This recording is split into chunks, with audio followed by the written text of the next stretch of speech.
Avant de développer ces titres, ce livre qui fait polémique, imaginez, en tête de gondole à la Fnac, en vente aussi sur les sites de la Fnac, d'Amazon, cet ouvrage intitulé « C'est quoi Al-Quds ?» destiné aux enfants, mis en avant à l'occasion du Ramadan, ce livre où Israël est rayé de la carte, Geoffrey Branger.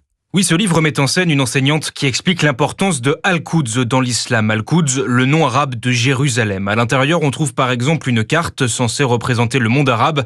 Israël n'y apparaît pas et est même remplacé par la Palestine. Un ouvrage qui suscite de vives réactions, d'autant qu'il est installé en tête de rayon dans les sections Ramadan de plusieurs librairies. Caroline Yadan, députée Renaissance de la 3e circonscription de Paris. C'est un livre destiné aux enfants, éducatif. C'est un livre qui est purement idéologique. Maintenant, le problème, c'est que cet appel à peine voilé à la destruction d'un État est en vente libre. Même si on ne le retire pas, on n'est pas obligé de le mettre sur un étal qui est positionné de telle sorte qu'on a l'impression que la Fnac fait sa promotion. Caroline Yadan interpelle notamment le ministère de l'Intérieur à ce sujet afin qu'il intervienne directement auprès des éditions Albourak à l'origine de ce livre, déjà soupçonné il y a quelques années de véhiculer, selon la députée de Paris, une idéologie salafiste. Et interrogé par le Figaro, la Fnac affirme que la commercialisation de ce livre ne signifie pas une prise de position de son enseigne, précisant qu'il sera disponible à la vente tant qu'une décision